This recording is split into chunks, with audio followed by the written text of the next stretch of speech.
The third question is from Abdul Jabbar from Hyderabad, India. I completely agree with your reply given in the previous session that Muslims must not migrate from Muslim countries to non-Muslim countries for a better living. I also agree with most part of your reply regarding Muslim living in non-Muslim countries, especially Western countries, should mostly migrate to a Muslim country.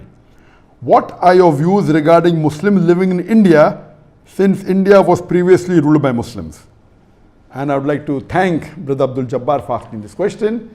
He's referring to the reply I gave in my last session, where a person asked that, is it permissible for a Muslim to migrate from Muslim country to a non-Muslim country for a better living?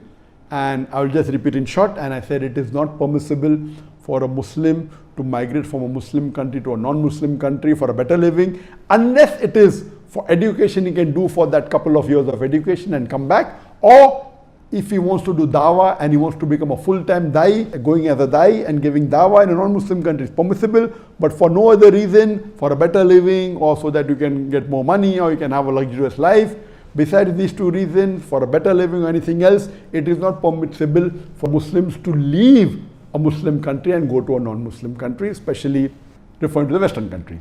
And then I went further to say that the verse of the Quran, of Surah Nisa, chapter number 4, verse number 97, where Allah subhanahu wa ta'ala says that the angel comes to take the life of the person who had died in sin, that how was your state? And he said that we were weak and oppressed. Then the angel replies that the earth of Allah subhanahu wa ta'ala is vast, so why didn't you migrate? And those who do not do that, Allah says, they will go to hell and their refuge will be evil. So based on this, there are three options for a Muslim living in a non-Muslim country. And I gave the reply that Muslim living in non-Muslim countries, especially referring to the Western countries, that if they cannot live openly, declaring themselves to be Muslims, or cannot practice some of the Islamic aspects, or they cannot practice most of it or some of it, it becomes further for them to migrate to Muslim land.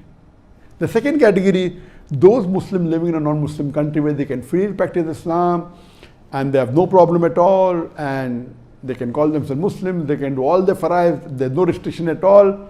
I don't know any such country. There may be parts of some country, but as a whole I don't know. Some countries may be better than the others, but if such a situation is there, then it is not compulsory for them to migrate to a Muslim country, it is mustahab. That means they can stay, but yet better is to migrate. And the third condition is if the Muslim is oppressed or they are weak or they cannot migrate, then Allah will forgive them. This was my answer of three categories. But now the brothers posed the question, what about India? The Muslims living in India, because India was ruled by the Muslims for more than 1,000 years.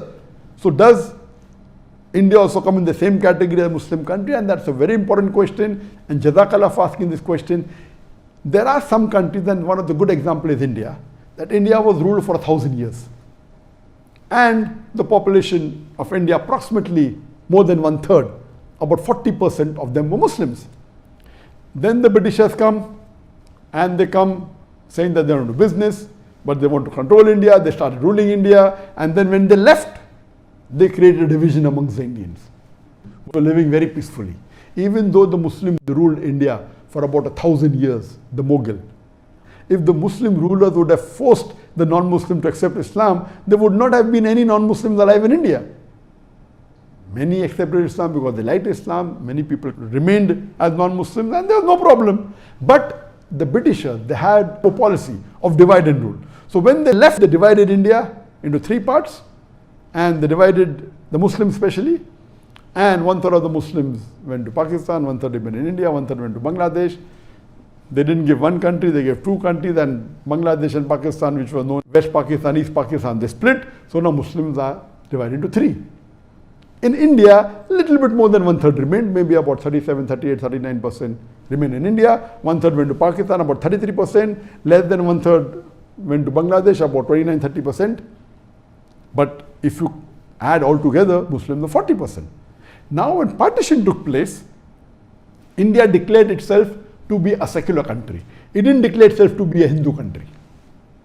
And when the constitution was laid down, it had a special rule It was a secular country, and it said that any citizen of India following any religion, that law of that religion will apply as far as civil cases are concerned. So if Muslims are living in India, they had a separate law, and today also they have, known as the Muslim personal law. The Christian have their Christian law. The Hindus, they have their Hindu law. So when this was drafted, it gave permission for all the religions to practice their religion freely. All the citizens of India. India was not at all a Hindu country, and even today it is not. It is a secular country, it is a democratic country, and it said that any citizen of India, whichever religion he belongs to, can live here peacefully. So based on that, India is a unique case in the world where Muslims ruled for 1,000 years. And today also, according to me, the majority of Muslims in any country in the world, number one is India. Though statistic-wise it says number one is Indonesia, about 220, 230 million Muslims. Number two is India, some about 200 million. Some people say that it is Pakistan, about 202 million. And third is Pakistan. Some say second is Pakistan, third is India, and then fourth is Bangladesh. According to me, the Indian government doesn't declare the correct number of Muslims. They don't count many millions of Muslims in Assam, etc. I feel, according to me, minimum Muslims would be 250 to 300 million today. So according to me, the country which has maximum number of Muslims living in any part of the world, number one is India, then is Indonesia, then is Pakistan. The number of Muslims in India would be minimum 250 million, can even go up to 300 million. Now, when the partition took place, the government that was formed in India, the constitution says that every citizen of India has the right to preach, practice and propagate his religion. And it is just about 4 years back that I left my country, and for more than 20 years, mashallah, for about 25 years, I did dawah openly, large audiences, and India has been a very safe place for the Muslims. It is recently when the BJP government came to power, just hardly 6 years back in 2014, that the problem started. Previously, the problems were minor, and the Muslim could live peacefully. There was no major problems at all. The politician, Hindu politician, mainly the BJP, which is a part of the RSS, these are fanatics and fascists. And they started promoting the Hindutva and trying to misguide the people. And now there are problems created for the Muslims. But generally, for the Muslims living in India, it is very close to living in a Muslim country. They have their full rights. So Muslims living in India, it is perfectly permissible for them to live. Such close example is, for example, Singapore. Singapore first was part of Malaysia, where 2/3 of the citizens of Malaysia, they were Muslims. Previously were everything, later on the non-Muslims came. And then Singapore became separate. And today Singapore has about 18 or 20% Muslims. So there also they have a Muslim personal law for the Muslims. So Singapore is also somewhere close to India. But naturally, the freedom in India is much more than freedom in Singapore. So there are certain few more countries like that, maybe Mauritius or some which may have a Muslim personal law. So in such countries, India is one of the best amongst these countries. In these countries where there's a Muslim personal law, where you can follow. I don't know of any Western country where a Muslim can follow Muslim personal law. Only the criminal law is common in India and these countries. But in the Western countries, certain things the Muslims are permitted. For example, they're allowed to have halls of worship, but they cannot marry according to the Islamic law. They cannot have more than one wife. The nikah is not valid. The divorce is not according to the Islamic Sharia.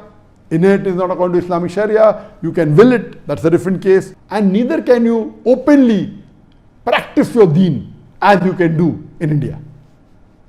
Yes, there are some non-Muslim countries which are better than the other non-Muslim countries. So my answer was basically talking about non-Muslim countries, mainly the Western countries and the other non-Muslim country. So India will come close to a Muslim country, not fully like a Muslim country. It's not required for the Muslims in India to migrate. They can live, and you have a lot of history of Muslims, and if you see the structure that I've created and a rich source of Islamic knowledge is there in India.